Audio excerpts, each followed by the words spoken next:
The views and opinions expressed on this program are those of the participants and do not reflect the views of BronxNet or the program underwriters.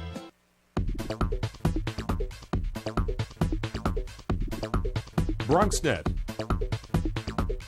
Your voice, your views, your vision.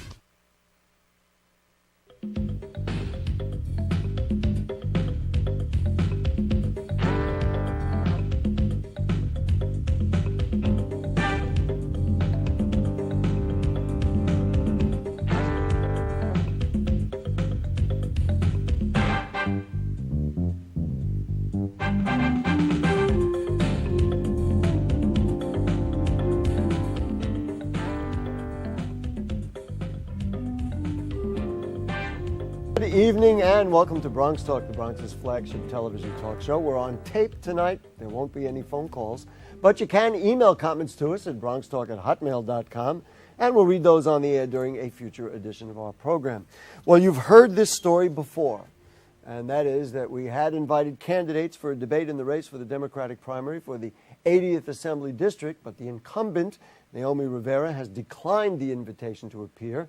The response from her office was that she's involved in, quote, campaign street efforts, unquote, and cannot participate despite the fact that we offered alternative taping times. It's the third time this summer that a Bronx candidate has refused to appear in a debate on our show, and I don't know that I need to repeat my commentary from previous times about how I think this is anti-democratic behavior and cheats Bronxites from being informed about those who seek to represent them.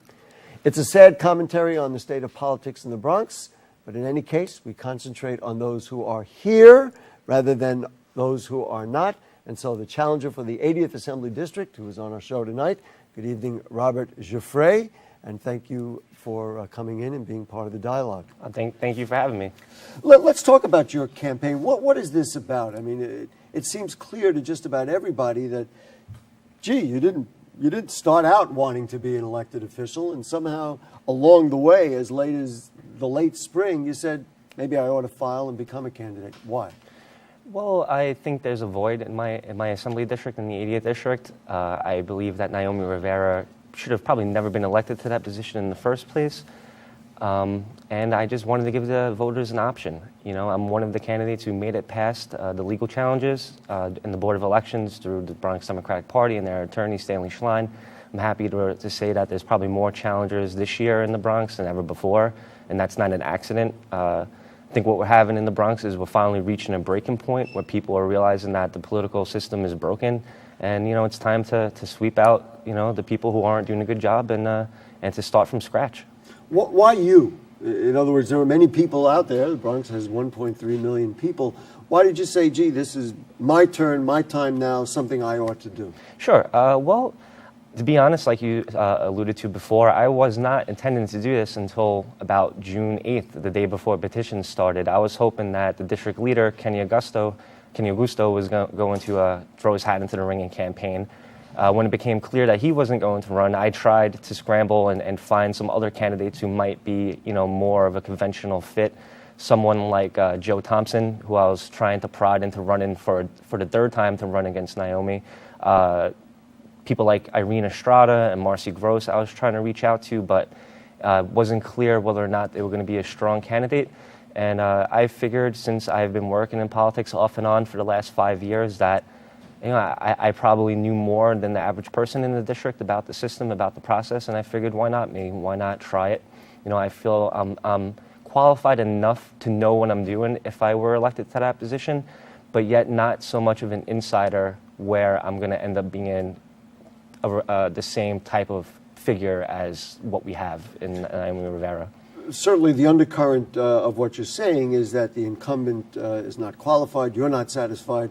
She has a family legacy in the borough of the Bronx. Her father has been an assemblyman and served in the city council as well, of course, for years. Her brother is the majority leader in the city council. What is it about her performance and her record that has compelled you to say, you know what, I have to do something that I never thought I was going to do? Sure. Well, I mean, just from talking to members of the community, leaders of the various civic groups that we have, Even off-the-record conversations with other elected officials in the Bronx, it was clear that she was not really making the most of her job and her opportunity that she had, even though she came from a family where if she put in the effort, she has a head start, against someone else who doesn't have the family connection. If she played her cards right and she worked hard, she could potentially be running for a higher office right now. I think that she should have made the most of opportunity, and she didn't. And like I said, why not me? Why not run? Tell me a little bit about this ballot process. You've talked a lot about it in other media, and we certainly want to give Bronx Talk viewers a chance to hear about it, because it's unique, because you started out late. Many candidates, of course, start early and start the process early, but you started out, as we have already said, late in the process. You had kind of a whole protracted interaction, shall we say, with the Board of Elections and the review of your petitions. Talk about that and what the system is and what you think the system ought to be. Sure. I think it's the biggest open secret that we have in New York City politics is the ballot access process. It's created to keep people who aren't, in my opinion anyway, it's sort of a situation where if you're not backed by either the Democratic Party or the Republican Party, it's very difficult for a normal citizen to get on the ballot. You would be as good a test case, I suppose, as anyone. That's exactly. So when I was going through the challenge, it was, and I mean this sincerely, it wasn't so much that I was upset about my campaign. It was if I couldn't manage to get on the ballot after working 5 years in politics, after getting a candidate last summer in Tom Cook in Queens on the ballot for a city council race, if I couldn't get on the ballot after knowing everything that I knew, after going through the process, after going through graduate school and having a bachelor's degree in government, if I couldn't get on the ballot, how does a normal person have a chance to make it on the ballot? At the face of it, the system seems like it's fair.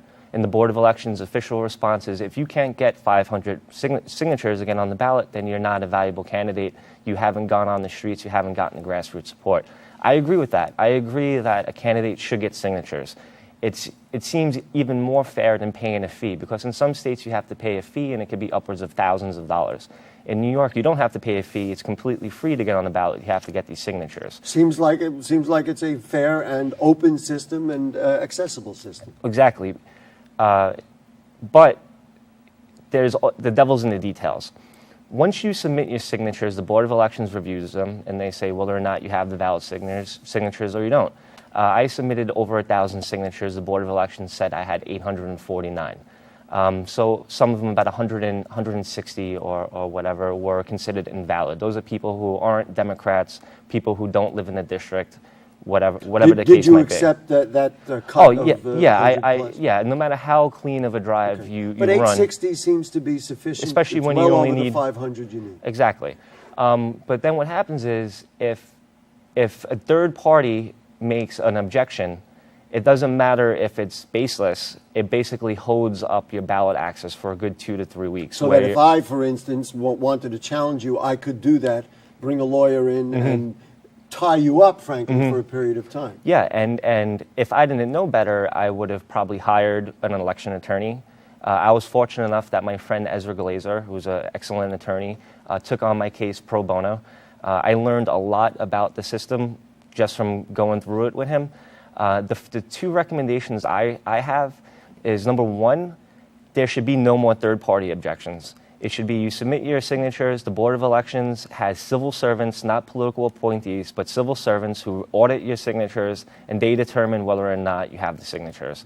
No third-party objections. The second recommendation I have is to make the process longer, but the signatures gathering process longer, and even start it earlier in the political season. So instead of starting it in June, where after the challenges you're not sure whether or not you're going to get on the ballot until August, why not start it in May, so that you know in June that you're on the ballot, so you have time to fundraise, you have time to go out, you have more time to prepare for your campaign. The way it is now, after, I wasn't officially on the ballot until August 6th, which gives you 5 weeks to campaign, which to me isn't very fair, especially when you're a newbie challenger. I want to move on and get a chance to talk a little bit about you and your ideas for the community. I know viewers would be interested in that. I just want to get the idea. So it was a well-known lawyer, Stanley Schlein, who challenged you. Who put him up to it?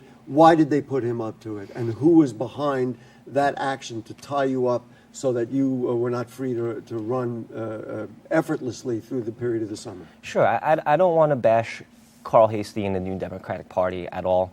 I think they're doing leaps and bounds a better job than the previous people who ran the party. But it did come from them. And, basically their justification was that in order for people to maintain their relationships with the party, there needs to be something that they offer. And one of the things that they offer is Stanley Schlein's legal advice and legal counsel. So basically, just to draw the connections here, you're saying that Carl Hasty and the Democratic Party pledged support to Naomi Rivera, and that was going to be in the form of providing legal challenges to challengers, and in this case, you. From my understanding, yes, that's correct. Why don't they support you? I don't know. I don't know why they didn't support Kenny Augusto either. I don't know why they decided to basically endorse all incumbents this year, especially incumbents that are negative against their leadership. Other than Nelson Castro, they didn't. Exactly. And There's although one. they haven't endorsed anybody in the 33rd senatorial district, that's another beast.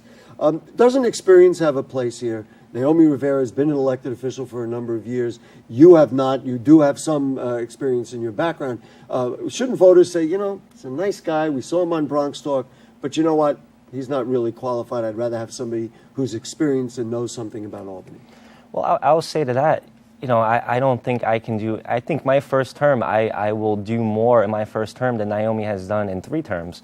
This is someone who has missed 30% of the legislative session last year. How can someone get anything accomplished when they don't even show up to work?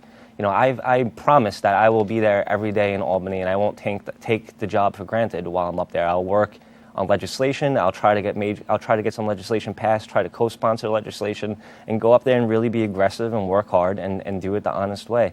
There's no secret to this. It's waking up every day and being motivated and being determined that you're going to work hard and you're going to produce results. And when you have someone who, in my opinion, takes the job for granted, in my opinion, we could pull someone off the street at this point and they would be doing a better job. And in a way, you're that person. Exactly. Yeah. It's interesting that you talk about showing up to work. I mean, my advocacy is for this program and being able to provide a forum for the people of the Bronx. She's not here, and we certainly were disappointed about that. Give me a vision. Tell me what it is that you think you can do that the incumbent hasn't done in the borough of the Bronx or in the 80th Assembly District. Sure. The first thing is I would have a very good constituent service office going on in my district office. When I worked for Senator Klein, I was very good at doing casework, individual problems that people come into the office looking for help, a wide range of things, either a consumer affairs issue, parks, transportation, any of those type of issues. Someone comes into the office, even if you can't help them, you make every effort to make it clear that you tried to help them. I feel that's something that's lacking right now. And you're alleging that doesn't happen in her office. I'm not saying she doesn't do any constituent services. It's just brought to my attention from numerous people and from elected officials off the record that her and her office aren't very responsive when it comes to constituent. What do you think constituents will be bringing to your office that you would be able to address and help them with? I think the first thing is rising crime in the 88th district. I think an assembly person obviously can't put on a badge and go out and police, and that's not their job, but it is their job to act as a conduit between the community and the police department, to go to the captain, to go to the deputy inspector and say, hey, look, this corner, people are reporting to me that there's drug dealing going on, that there's violence going on, patrol there more often, have more people there. For instance, as a candidate, I was in Janelle Towers, which is right up the block from where I live. It used to be a former Mitchell Lama building. Now it's rent stabilized. A disabled woman came up to me and said, there's students from Mercy colleges around the block who come into the courtyard, are doing drugs, are begging for change in an aggressive manner, basically, almost shaking people down. She feels unsafe. Yeah. So if you were an elected official, what would you do? Oh, what I did as a candidate was I went to the 49th Precinct Community Council meeting and I talked to the captain and I said, this is what's going on. Can you send more patrols? And they did. And eventually Jimmy Vaca, councilman, was able to take it a step further and make it an operations clean hallways program, which was a tangible result for that building. It's just doing those type of things of being aware and knowing your district. I lived there my whole life. I have no intention of living anywhere else. Naomi moved here 6 months before she got elected here, so it's almost hard to expect her to know the nitty-gritty details of the district. You mentioned Mitchell-Lama housing, and certainly throughout the district, even on the Van Cortlandt Park side as well as this side that goes up into Morris Park, it's a big issue. There are a number of discussions going on about converting Mitchell-Lama to privatizing those apartments, and it certainly happened in other places. How do you see the Mitchell-Lama program, the future of the Mitchell-Lama program? And if you were an elected official, what would your advocacy be? I would advocate to continue it, to modernize it, to expand it, to make it something that it was intended for middle class families. And right now in New York, I don't know what the exact statistic is, but the average family spends upwards of half of their income on their housing. Affordable housing is a crisis, even in the Bronx, where we're paying less for rent than other areas of the city. So I definitely think Mitchell-Lama needs to stay. It needs to continue. I think even though our state government is controlled by the Democrats, they're gradually deconstructing Mitchell-Lama, and I think the reason is because of the real estate money and the real estate interests that are going into their campaign coffers. That's why not raising money has its advantages. I raised $2,500 from family and friends. That means if I do get elected, I don't have to answer to anyone other than my family, my friends, who all happen to basically be in the 80th district, and my neighbors. And so those are the people who are all constituents. Mm-hmm. In an interview that I heard with the Perez Notes, and they do a great job at certainly giving forums for candidates like yourself, you talked about affordable housing, and you said it's common sense. What's common sense?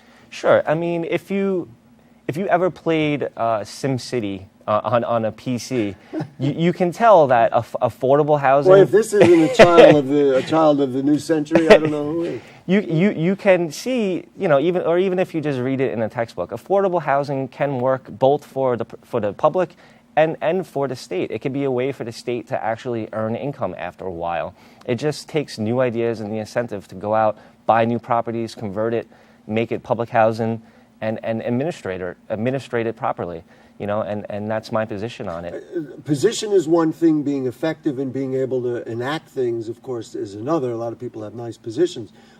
How do you go about doing that business, and how do you go about affecting some change that will improve the nature of housing, existing housing, and, of course, increase of affordable housing? Sure. I think it's making connections in Albany. It's making it's being friendly with people in Albany.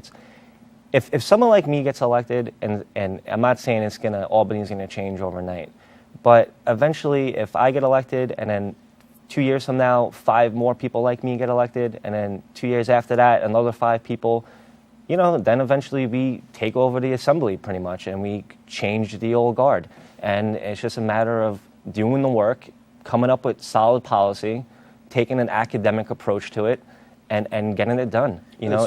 Speaking of reform in Albany, you can read any poll you want in just about any city in this state or any county in this state, and New Yorkers are fed up with their state legislature. Today in the Daily News, you were essentially endorsed because they said, you didn't see it, there you go, here's the news. Thanks.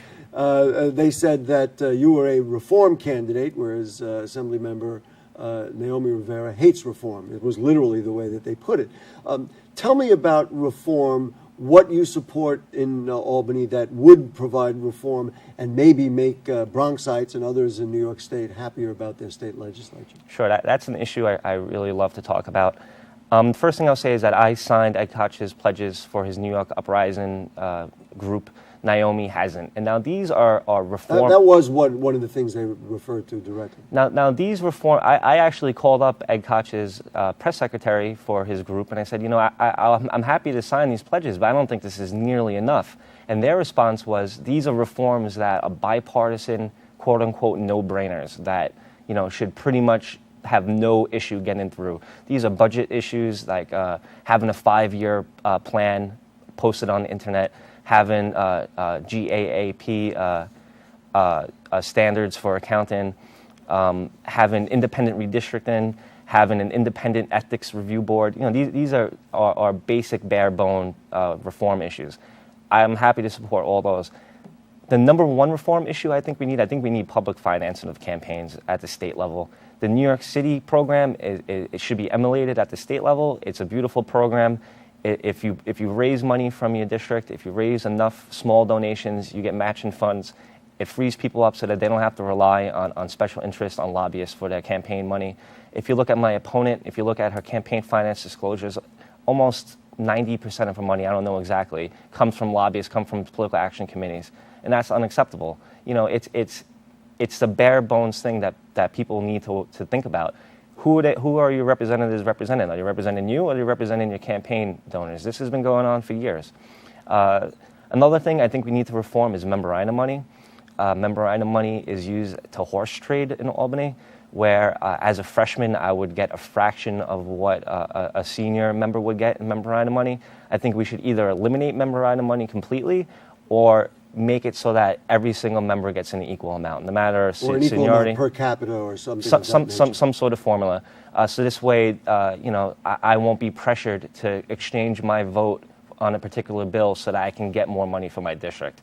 Because honestly, if that happens as an assembly person, you're torn. You don't know, should you take a stand on a piece of legislation, or should you try to get more funding for the senior center in your district? I also think the timing of how these memorandum money things are spent is wrong and undemocratic. For instance, movies in the park are great, free concerts are great, even though I'm a little hesitant to support them when we have a bad economy, when we have a deficit. I kind of have the idea that we should grow up, and stop it, at least while we're in a bad economy. But to have state-financed events a month before a primary election is basically using state money for a political rally. When you have free concerts in the park and you invite exclusively triple and double prime Democrats, how is that not considered a campaign activity?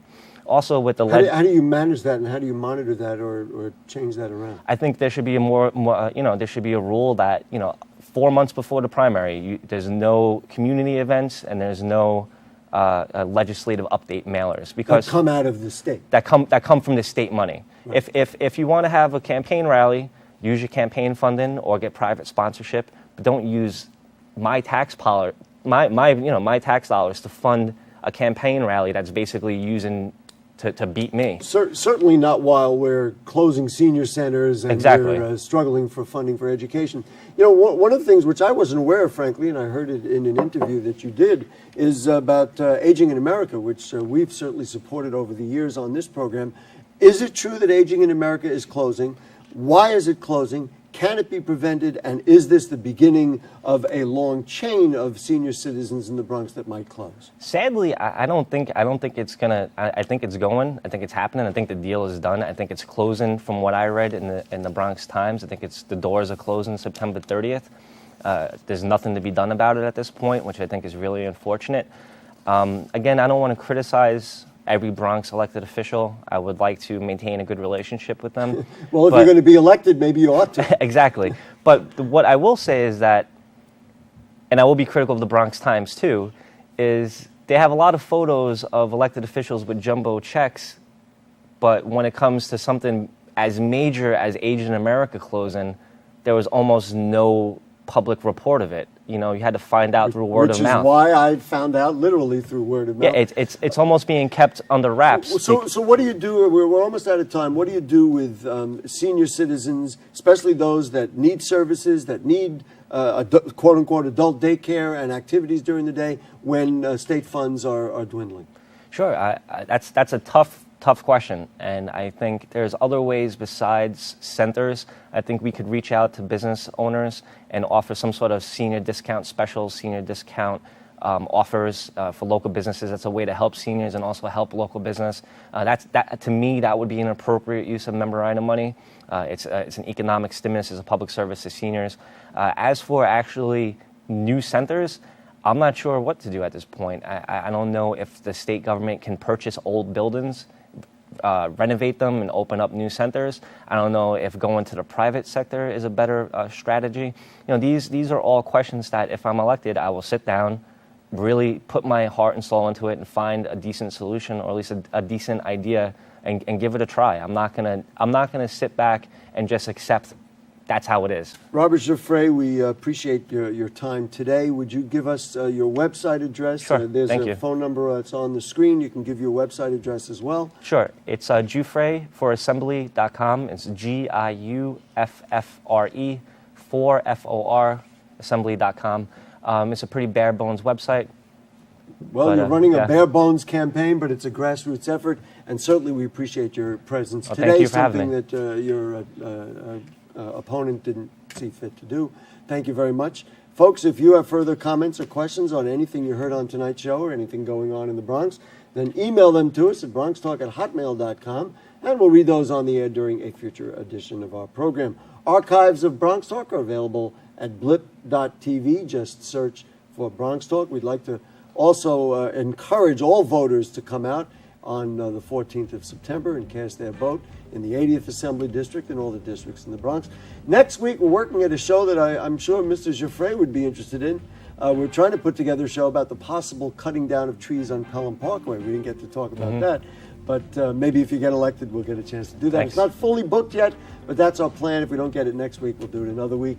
Bronx Talk, we're here every Monday night at 9 on BronxNet, Cablevision Channel 67, Verizon Fios 33. Thanks to producer Jane Folloro, director Michael Arias, and the cast of thousands who work for us each week up in the booth. And to you, good night.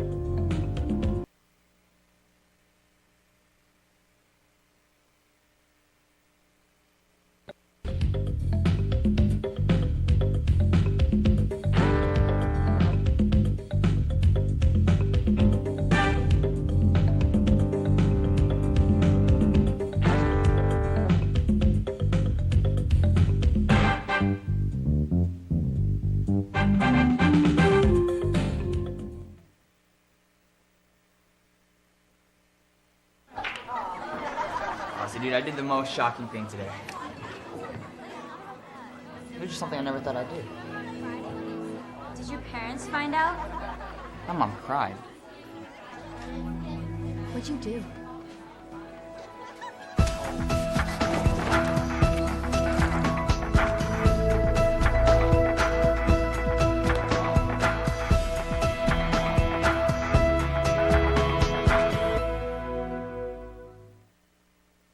You're really not that talented. You're not attractive. Too fat. You're too short. Too old? Why don't you just give up? Give up. Give up. Just give up.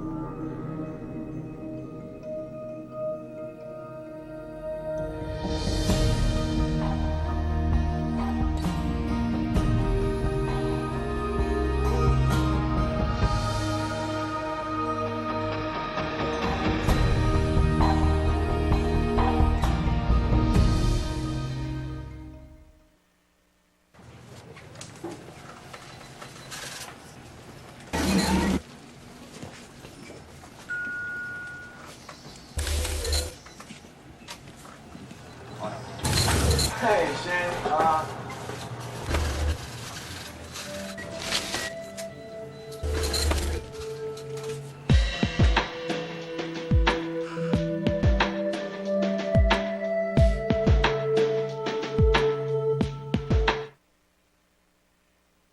According to estimates, over 1 billion people live in appalling levels of poverty.